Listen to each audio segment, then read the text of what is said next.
지금 우리는 예수님의 십자가를 깊이 생각해보는 사수절 기간을 보내고 있습니다. 사람은 누구나 마음을 가지고 있습니다. 그리고 그 마음에 무엇인가를 항상 품고서 살아갑니다. 그러니까 마음이 그냥 있는 것으로만 멈추는 게 아니라 그 마음에 뭔가를 품고서 살아갑니다. 오늘 우리가 이 예배의 자리에 온 것도 예배의 자리에 오고자 하는 마음을 품었기 때문이라고 할 수 있습니다. 그러니까 우리가 예배에 나오고자 하는 마음이 없다면 이곳에 올 턱이 없죠. 그러니까 오늘 하루를 시작하며 오늘 예배의 자리에 나가야지 라는 마음을 품었기 때문에 저와 여러분이 이 예배의 자리에 나오게 된 줄로 믿습니다. 이 모습을 하나님께서는 귀하게 보신다는 것입니다. 더 나아가 오늘 하나님은 사도 바울을 통해 이 예배의 자리에 나온 저와 여러분을 향해 이렇게 이제 말씀하십니다. 구원받은 그리스도인이라면 반드시 품고서 살아가야 될 마음이 있는데 그 마음이 바로 그리스도 예수의 마음이다. 이렇게 말씀해 주고 계십니다. 그게 5절 말씀입니다. 함께 한번 읽어보겠습니다. 같이 읽습니다. 시작.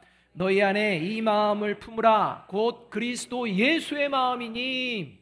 자, 여기서 질문. 여러분, 예수님을 믿지 않는 사람들은 그리스도 예수의 마음을 품을 수 있을까요? 없을까요? 절대 없습니다. 아무리 애쓰고 힘쓰고 노력해도 예수님을 믿지 않는 사람들은 그리스도 예수의 마음을 품지 못합니다. 왜냐하면 성령님이 함께 하시지 않기 때문입니다. 그래서 오늘 말씀이 포함된 빌립보서 2장 1절 상반절은 이렇게 말씀이 시작되는 것입니다. 그러므로 그리스도 안에, 이렇게 시작합니다. 그리스도 안에 있는 사람, 성령이 함께하는 사람, 즉 구원받은 그리스도인만이 품을 수 있는 마음이 그리스도 예수의 마음이기 때문에 하나님께서 사도 바울을 통해 그리스도 예수의 마음을 품으라 말씀하고 계시는 것입니다. 반면 그리스도 밖에 있는 사람, 성령이 없는 사람, 즉 구원받지 못한 사람은 그리스도 예수의 마음을 품고서 살아가는 것은 미련하고 어리석은 것이라고 여기기 때문에 거부합니다. 반드시 그렇습니다. 그렇다면 구원받은 그리스도인이 품고서 살아가야 될 그리스도 예수의 마음은 어떤 마음일까요? 이걸 예수님께서 직접 가르쳐 주시는데 마태복음 11장 29절 상반절 말씀 함께 한번 읽어보겠습니다. 같이 읽습니다. 시작. 나는 마음이 온유하고 겸손하니 나의 멍에를 메고 내게 배우라. 이 말씀에 의하면 예수님은 직접 자신의 마음을 소개합니다. 어떤 마음이다? 겸손하다. 이렇게 가르쳐 주십니다. 그리고 그리스도 예수의 마음인 이 겸손은 오직 누구에게만 배울 수 있느냐? 예수님에게만 배울 수 있다. 이렇게 말씀하십니다. 결국 예수님의 이 말씀은 구원받은 그리스도인이 품고서 살아가야 할 그리스도 예수의 마음은 바로 겸손이요. 이 겸손은 오직 예수님에게만 배울 수 있는 마음이라는 겁니다. 세상과 사람들에게서 배울 수 있는 게 아닙니다. 오직 예수님에게만 배울 수 있는 마음입니다. 그런데 여러분, 저와 여러분이 생각하기에 예수님을 믿지 않는 사람들 중에도 겸손해 보이는 사람이 있나요? 없나요? 있습니다. 예수는 안 믿습니다. 그런데 그를 보니까 참 겸손해 보입니다. 그런 사람들이 있습니다. 그런데 여러분, 그것은 하나님이 말씀하시는 겸손이 아닙니다. 그러니까 우리가 겸손이 아닌 것을 겸손을 생각하면 곤란해집니다.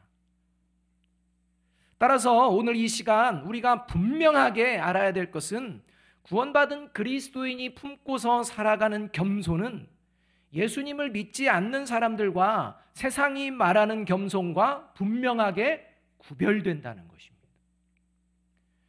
그래서 하나님이 말씀하시는 겸손은 오직 누구에게만 배울 수 있다? 예수님에게만 배울 수 있다 말씀하시는 것이요, 예수님이 직접 예수님의 겸손을 실제로 보여주신 사건이 있는데 그 사건이 무엇일까요? 그것이 바로 십자가 사건입니다. 그러니까 예수 그리스도의 십자가가 무엇인지 알지도 못하고 믿지도 못하는 사람들은 하나님이 말씀하신 겸손이 뭔지를 알 수가 없습니다.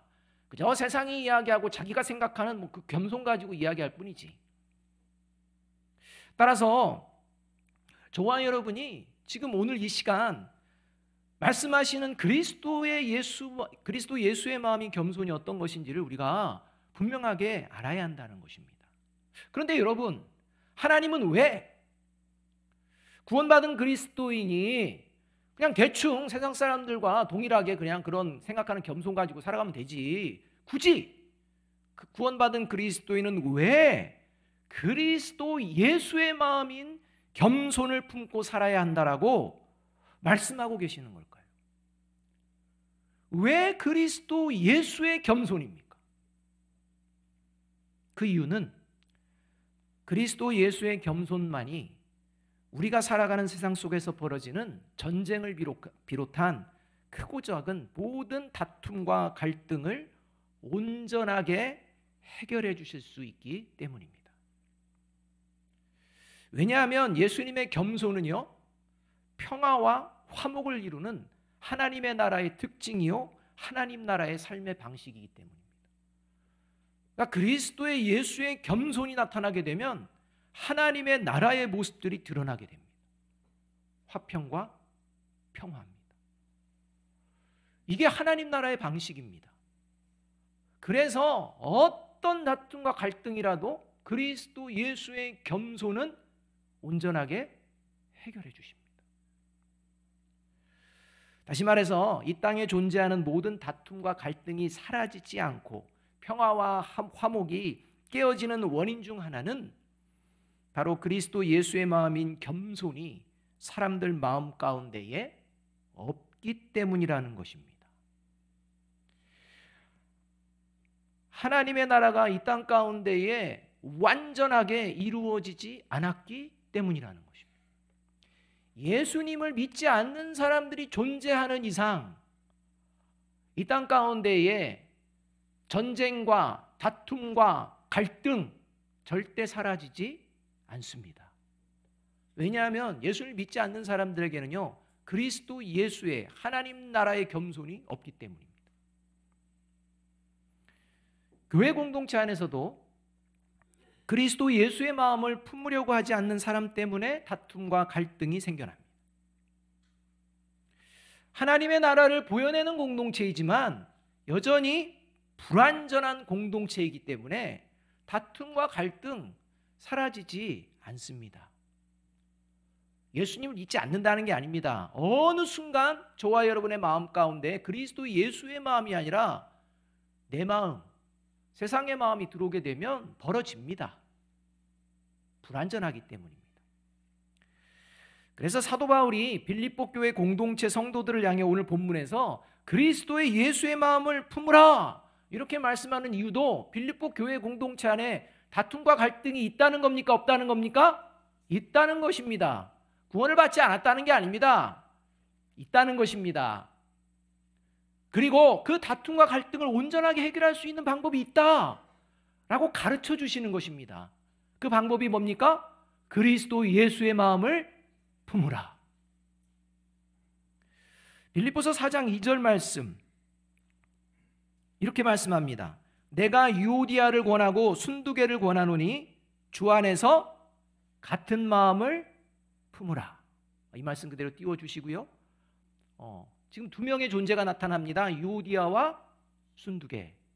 어떻게 생겼는지 어떤 성격인지 모르겠지만 어쨌든 지금 갈등 관계입니다. 혹시 이 예배의 자리에 오신 저와 여러분 중 가족 간에 부부간이든 자녀간이든 가족 간에 또 누군가와 다툼과 갈등이 아직 해결되지 못하신 분이 계십니까? 계속 자막 띄워주시면 좋겠습니다. 지금 4장 2절 말씀 좀 띄워주세요. 계속 띄워주셨나요? 밑에 있군요. 죄송합니다. 지금 여기 유오디아와 순두계, 이 이름에 자신의 이름과 상대방의 이름을 넣고서 이 말씀을 반복해서 읽으시기 바랍니다. 예를 들어 저와 아내가 다투어서 냉전 관계에 있다고 칩시다. 절대 냉전 관계에 지금 없습니다. 그냥 그렇다고 칩시다. 그때 빌립보서 4장 2절 말씀을 어떻게 읽느냐, 이렇게 읽는 것입니다. 하나님이 이학중과 서남주에게 권하노니 주 안에서 어떻게 해라? 같은 마음을 품으라. 하나님이 이학준과 서남주에게 권하노니 주 안에서 같은 마음을 품으라. 그리스도 예수의 마음을 품으라. 여러분, 이렇게 반복해서 이 말씀을 읽을 때 구원받은 그리스도인이라면 반드시 성령의 놀라운 역사가 그 마음 가운데 일어나게 됩니다. 성령님께서 그리스도 예수의 마음을 생각나게 하십니다. 그래서 그리스도 예수의 마음을 품게 됩니다. 그리고 다툼과 갈등이 해결되어지는 역사를 경험하게 될 것입니다. 그런 다툼과 갈등이 왜 해결 안 되느냐? 마음을 품을 생각을 안 하는 것입니다. 하나님이 권해도 말입니다. 따라서 여러분, 다툼과 갈등이 생길 때 이 빌립보서 4장 2장 말씀을 반드시 떠올리시고 계속 반복해서 읽으시는 저와 여러분이 되기를 간절히 소망합니다. 자, 그렇다면 예수님이 십자가를 통해 보여주신 겸손, 구원받은 그리스도인이 마음에 품고 살아가는 겸손은 구체적으로 어떤 마음을 말씀하시는 것일까요? 도대체 그리스도 예수의 마음인 겸손은 어떤 마음이기에 모든 다툼과 갈등이 해결되는 능력을 발휘하는 마음일까요? 도대체가 예수 그리스도의 마음이 어떤 마음이기에 온갖 종류의 다툼과 갈등이 해결될 수 있다는 말입니까? 이걸 우리가 알아야 한다는 것입니다. 첫째로, 구원받은 그리스도인이 품고서 살아가는 겸손은 다 함께 같이 한번 읽어봅니다. 시작. 예수님의 십자가를 바라볼 때마다 하나님 앞에서 내가 다른 사람보다 잘난 것이 없음을 깨닫고 시인하며 살아가는 마음입니다. 여러분, 내가 다른 사람보다 잘났다고 생각하는 마음, 이 마음은요, 내가 다른 사람보다 높아지려는 마음에서 비롯될까요? 낮아지려고 하는 마음에서 비롯될까요? 높아지려고 하는 마음. 여러분, 잘난 체 하고 싶어하는 마음은요, 그 근간이 내가 너보다는 높아져, 난 높은 사람이야, 높아지려는 마음에서 생겨나기 때문에 잘난 체를 하는 것입니다. 서로 잘난 체하고 서로 높아지려고 하면 다툼과 갈등이 벌어질까요? 안 벌어질까요? 벌어집니다. 반드시 벌어집니다. 혼자서 어렵다 싶으면 다른 사람과 함께 무리를 지어서 누군가를 밟고 올라가려고 하는 것이 이 세상입니다. 그러니까 혼자서 높아지기 힘들다 싶으면 무리를 짓습니다. 그리고 대상을 밟고 올라갑니다. 높아지려는 것입니다. 이게 세상입니다. 높아지려고 하는 것. 그런데 구원받은 그리스도인은 결코 높아지려는 마음을 가지고 살아가는 존재가 아니라고 예수님이 직접 보여주십니다. 그 모습이 6절 말씀입니다. 함께 한번 읽어보겠습니다. 같이 읽습니다. 시작. 그는 근본 하나님의 본체시나 하나님과 동등됨을 취할 것으로 여기지 아니하시고, 이 말씀에 의하면요, 예수님은 그 본질에 있어서 그 지위와 영광과 능력이 하나님 아버지와 다르다, 똑같다? 똑같다는 겁니다. 하나님 아버지에 비해서 낮고 이런 거 없습니다. 하나님 아버지와 동등하다는 겁니다. 그 지위와 능력과 영광 똑같다는 것입니다. 그런데도 불구하고 예수님은 그 지위와 권리를 스스로 제한하시고 낮추셨다는 것입니다. 그래서 마태복음 19장 17절에 의하면 예수님은 이 땅에 인간으로 오신 후에 선한 분은 오직 누구뿐이다? 하나님 아버지 한 분뿐이다.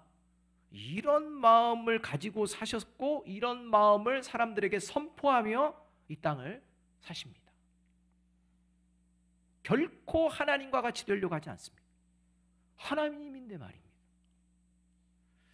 이렇게 예수님이 하나님 아버지와 동등하심에도 불구하고 하나님 아버지보다도 자신을 낮추시는 이유, 그것은 바로 자신을 높이며 살아가는 마음이 바로 사탄이 주는 마음이요 멸망하는 자들의 마음임을 가르쳐 주시기 위함입니다. 이사야서 14장 12절 14절의 말씀은 이렇게 말씀합니다. 사탄과 관련된 말씀인데요. 너 아침의 아들 계명성이여 어찌 그리 하늘에서 떨어졌으며 너 열국을 엎은 자여 어찌 그리 땅에 찍혔는고 내가 네 마음에 이르기를 내가 하늘에 올라 하나님의 뭇별 위에 내 자리를 높이리라 내가 북극 지폐의 산 위에 앉으리라 가장 높은 구름에 올라가 지극히 높은 이와 같아지리라 하는도다. 이 이사야서의 말씀은 사탄의 특징을 가장 잘 말씀해 주시는 본문 중에 하나입니다. 그 사탄의 특징, 사탄이 가지고 있는 마음이 뭐냐? 계속 뭐 하려는 마음? 높아지려는 마음. 그래서 뭇별 위에 내 자리를 높이고 더 나아가 지극히 높은 이와 같으리라. 이게 목표입니다. 그래서 높아지고 높아지고 높아져서 피조물이 조물주가 되고 싶어하는 하나님과 같이 되리라는 마음, 이것이 바로 사탄의 마음입니다. 이렇게 높아지려는 마음을 가진 사탄의 유혹에 넘어가 하나님과 동등되려는 마음을 최초로 품었다가 결국에 에덴 동산에서 쫓겨나 영원한 생명을 잃어버린 존재가 있었으니 그가 누구입니까? 아담과 하와입니다. 그 죄로 말미암아 저와 여러분은 멸망받을 수밖에 없는 그런 존재로 전락하게 됩니다. 높아지려는 마음이 얼마나 무서운 죄인지 하나님은 가르쳐 주십니다. 따라서 사탄의 마음을 품은 자들은 반드시 남들보다 높아지려고 합니다. 수단과 방법을 가리지 않고 어떻게 해서든지 높아져서 잘난 체하며 살고 싶어 합니다. 심지어는 다른 사람의 삶도 좌지우지하며 주관하고 싶어 합니다. 하나님처럼 말입니다. 이게 바로 죄와 사망의 권세에 사로잡힌 세상과 사람들의 모습입니다. 이렇게 높아지는 것을 바라는 사람에게 낮아지는 겸손, 이건 미련하고 어리석은 것일 뿐입니다. 그러나 예수님의 십자가를 바라보며 살아가는 그리스도인은 결코 잘난 체하지 않습니다. 다른 사람보다 높아지려고 하지 않습니다. 누군가 위에 군림하려 하지 않습니다. 누군가가 칭찬을 해도 결코 교만해지지 않습니다. 왜냐하면 하나님이 보시기에 내가 다른 사람보다 잘난 것이 없는 부족하고 연약한 존재임을 내 자신이 너무나도 잘 알고 있기 때문입니다. 그리고 내가 누군가로부터 칭찬을 듣게 될지라도 내가 잘나서가 아니라 하나님의 도우심이 있었기 때문이라고 믿으며 살아가는 존재이기 때문입니다. 잘난 체하지 않습니다. 높아지려고 하지 않습니다. 높은 자리, 세상 사람들이 그렇게 높은 자리에 가셨군요, 그런 얘기는 들을 수 있습니다. 그러나 결코 교만해지지 않습니다. 언제나 마음은 예수 그리스도의 마음을 품고 살아갑니다. 겸손합니다. 여러분, 예수님의 십자가를 바라볼 때마다 내가 다른 사람보다 잘난 것이 없음을 깨닫고 시인하며 살아가는 마음, 이것이 바로 그리스도 예수의 마음인 겸손입니다. 이 마음을 품고 살아가는 저와 여러분이 되시기를 주님의 이름으로 축복합니다. 그래야 할 때 여러분, 어느 사이의 다툼과 갈등이 해결됩니다. 둘째로, 구원받은 그리스도인이 품고서 살아가는 겸손은 같이 한번 읽어봅니다. 시작. 예수님의 십자가를 바라볼 때마다 하나님의 형상이 회복된 존재로서 다른 사람을 섬기며 살아가는 마음입니다. 하나님의 형상을 회복된 존재, 예수님의 십자가를 바라보면 저는 하나님의 형상을 회복한 구원받은 하나님의 자녀인 줄로 믿습니다. 이 믿음은요, 어떻게 삶의 자리 가운데 나타나는 마음으로 나타나느냐? 다른 사람을 섬기며 살고자 하는 마음을 갖게 된다는 거예요. 여러분, 섬김을 받으며 살고 싶으십니까? 섬기며 살고 싶으십니까? 한번 보자는 겁니다. 이 예배 자리에 왔는데 나는 섬김을 받으며 살아야지. 목표. 여러분, 그거 위험합니다. 그건 그리스도 예수의 마음을 품은 마음이 아닙니다. 그리스도의 예수의 마음인 겸손은 섬기는 마음입니다. 오늘 하나님은 예수님의 십자가를 통해 하나님의 형상이 회복된 존재는 섬기며 사는 존재예요. 그것이 바로 그리스도 예수의 겸손이라고 분명하게 가르쳐 주십니다. 7절 말씀 우리 함께 한번 읽어보겠습니다. 같이 읽습니다. 시작. 오히려 자기를 비워 종의 형체를 가지사 사람들과 같이 되셨고, 이 7절 말씀은 신학적으로는 성육신, 하나님이신 예수님이 인간이 되신 그러한 사건, 이렇게 말하며 신학적으로 케노시스, 자기 비움, 이러한 이야기들을 하는 구절입니다. 그런데 여러분, 이 구절의 의미를 우리가 아주 분명히 알아야 됩니다. 이 말씀에 의하면 예수님이 누구의 형체를 가지셨다고 말씀합니까? 종의 형체라고 이야기합니다. 여러분, 사람과 같이 되셨습니다. 그런데 사람과 같이 되셨는데 무슨 형체? 종의 형체. 여기 종이라는 말은 노예입니다. 그러니까 이 종은 섬기는 존재라는 것입니다. 여러분, 예수님이 하나님이신데 하나님과 동등됨으로 여기지 않으시기로 결단한 것도 대단한 결심입니다. 엄청난 결심입니다. 할 수 없는 결심입니다. 근데 하신 겁니다. 하나님입니다. 근데 내가 하나님과 동등되지 않아. 이것을 결심하신 예수님이 인간으로 오신 겁니다. 그러면 사람으로 오시되 굳이 종의 형체로 오실 필요가 있겠습니까? 그래도 하나님으로서 자존심이 있는데, 그러니까 종의 형체 말고 왕자의 형체라든지 귀족의 형체라든지 이런 거를 가지시고 그냥 누군가로부터 처음부터 끝까지 그냥 섬김을 받을 수 있는 그런 가정에서, 그런 가문에서, 그런 환경에서 태어나고 자라시면 안 됩니까? 그래도 하나님이신데 말입니다. 근데 그러지 않습니다.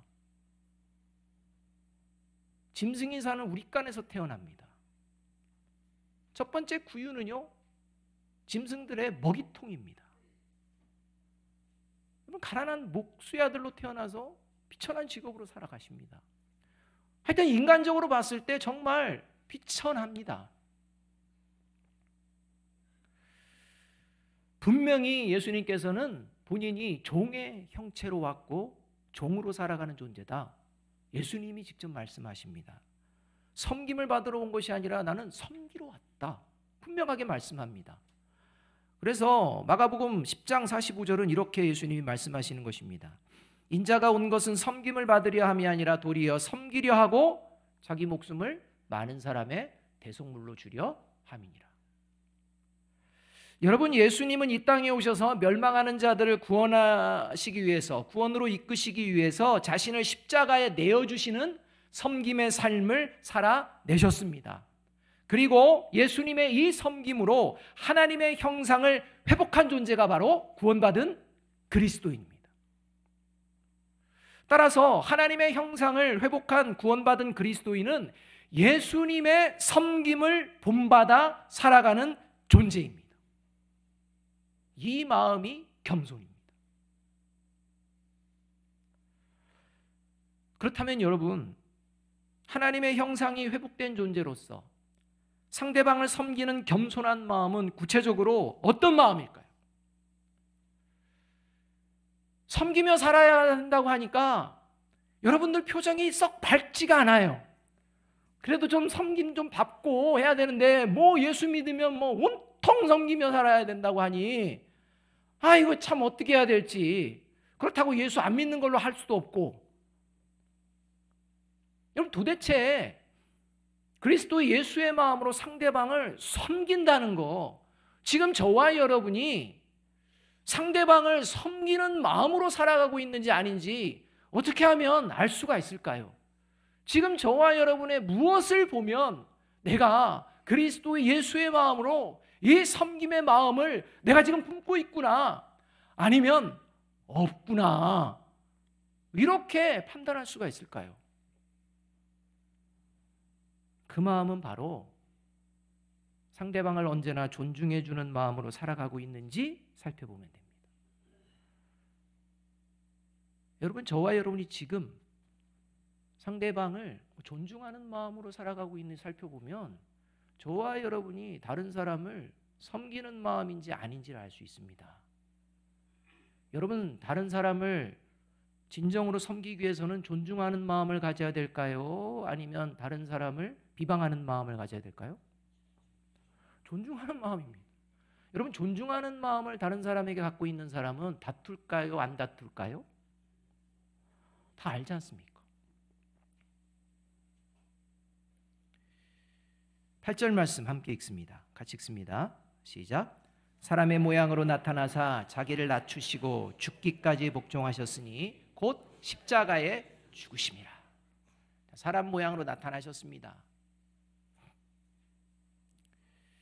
사람 모양으로 나타나셔서 나름대로 예수님이 하나님의 말씀을 들으며 하나님 아버지의 마음을 가지고 막 살아갑니다. 막 힘겨운 삶을 살았습니다. 3년간을 그렇게 사셨습니다. 그래서 이제 십자가에서 못이 박히셨습니다. 그냥 인간이 박혀도 참 불쌍하다 이런 생각이 들 텐데, 예수님께서 십자가에 달리셔서 고통받으시는데 끝까지 자신을 조롱하고 비난하는 이런 자들을 보십니다. 그때 예수님 마음이 너무 힘들어서 마음을 그냥 바꿔버렸습니다. 이것들 봐라, 내가 이렇게 죄가 없이 억울하게 고통스럽게 죽어가는데 불쌍히 여기기는커녕 조롱하고 비웃고 이래? 아, 나 이 마음 바꿔야겠다. 그래서 마음을 바꿨다고 합시다. 안 되겠다 생각했다고 합시다.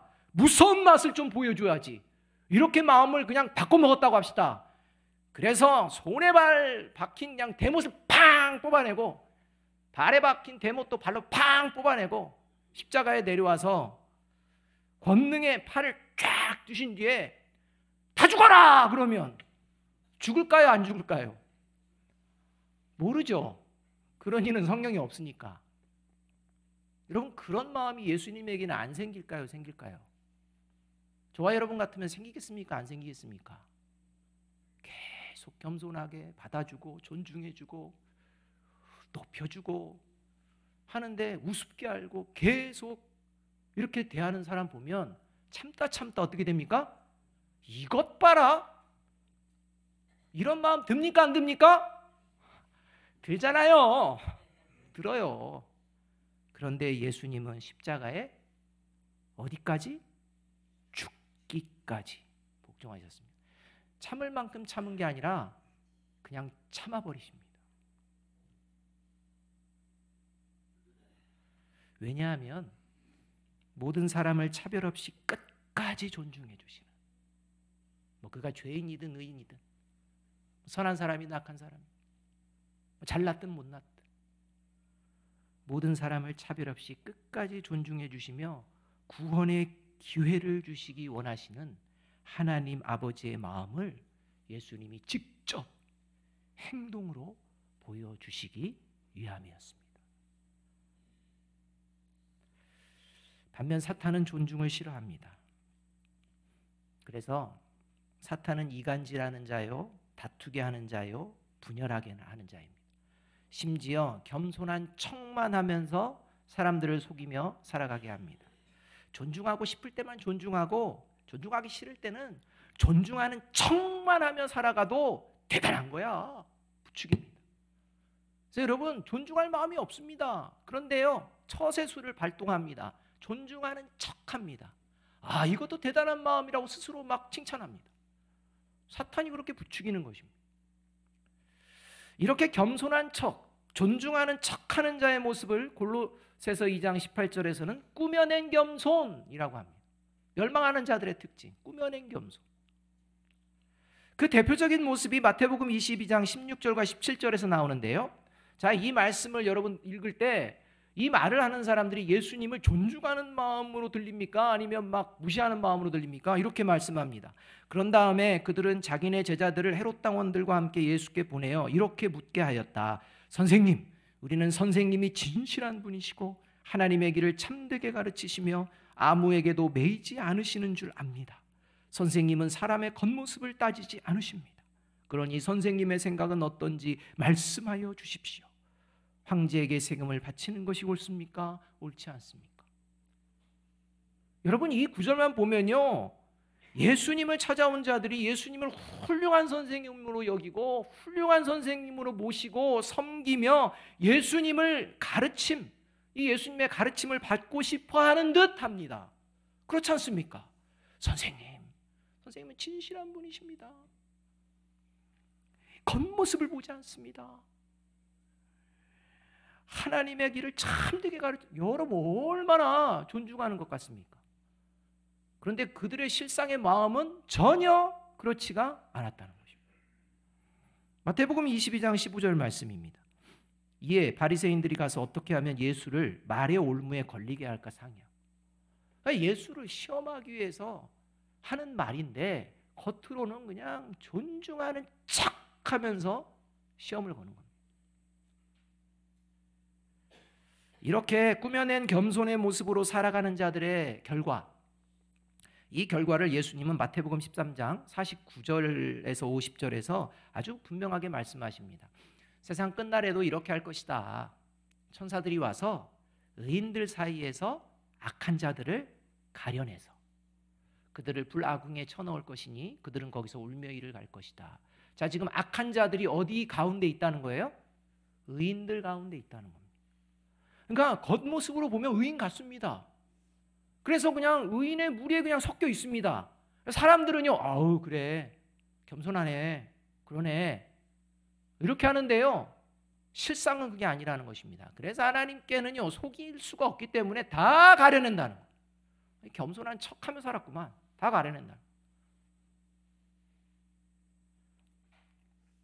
여러분, 세대 간의 갈등 넘쳐나는데요, 왜 일어날까요? 겸손하지 않기 때문입니다. 간단합니다. 서로 존중하지 않기 때문입니다. 자기 주장만 있습니다. 어른의 말을 안 들어? 뭐 이렇게 주장하고, 아유 말귀가 안 통해. 애들은 또 그렇게 주장하고, 존중이 없습니다. 그러니까 그리스도 예수의 마음 자체가 없는 겁니다. 그래서 베드로전서 5장 3절과 5절은 그리스도인들을 향해 베드로 사도가 부탁합니다. 이렇게 말씀합니다. 여러분은, 이 어른 세대입니다. 여러분은 여러분이 맡은 사람들을 지배하려고 하지 말고 양떼 모범이 되십시오. 젊은 세대, 젊은이 여러분, 이와 같이 여러분도 나이가 많은 이들에게 복종하십시오. 모두가 서로 무슨 옷을 입으십시오? 겸손의 옷을 입으십시오. 하나님께서는 교만한 자를 물리치시고 겸손한 사람에게 은혜를 베푸십니다. 서로 존중해야 한다는 겁니다. 하나님께서 끝까지 존중해 주셨듯이 기분 나쁘다고 포기하는 그런 어리석은 자들 되면 안 된다는 겁니다.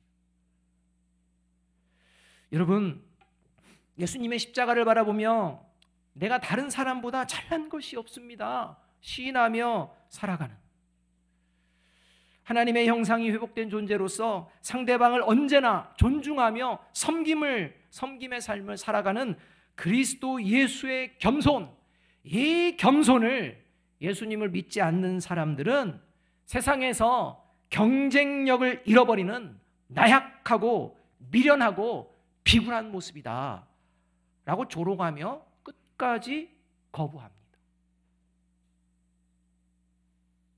그래서 그리스도 예수의 겸손을 가지고 살아가는 사람들을 우습게 여깁니다. 함부로 대합니다.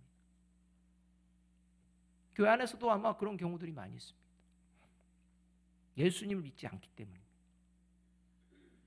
그러나 하나님은 아주 분명하게 하나님이 기뻐하시는 겸손의 마음을 가지고 삶을 살아가는 자는 반드시 구원하시고 겸손하지 않는 자는 악한 자요 멸망당할 자라고 선언하십니다. 시편 147편 6절과 시편 149편 4절 말씀이 그러합니다. 여호와께서 겸손한 자들은 붙드시고 악인들은 땅에 엎드러뜨리시는도다. 여호와께서는 자기 백성을 기뻐하시며 겸손한 자를 구원으로 아름답게 하심이로다.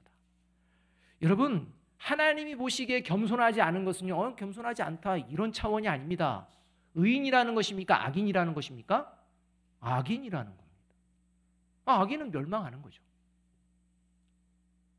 따라서 저와 여러분이 이 겸손을, 그리스도 예수의 겸손을 가볍게 여겨서는 안 됩니다. 그 마음을 품어야 합니다. 이게 구원받은 그리스도인의 마음입니다. 마지막으로 빌립보서 2장 5절과 8절 하반절 말씀 함께 한번 읽어보겠습니다. 같이 읽습니다. 시작. 너희 안에 이 마음을 품으라. 곧 그리스도 예수의 마음이니 곧 십자가에 죽으심이라. 예수님의 십자가를 깊이 묵상하는 이 사순절, 묵상하는 가운데에 저와 여러분의 마음이 그리스도 예수님의 겸손의 마음으로 늘 채워지시기를 주님의 이름으로 축복합니다. 기도하겠습니다.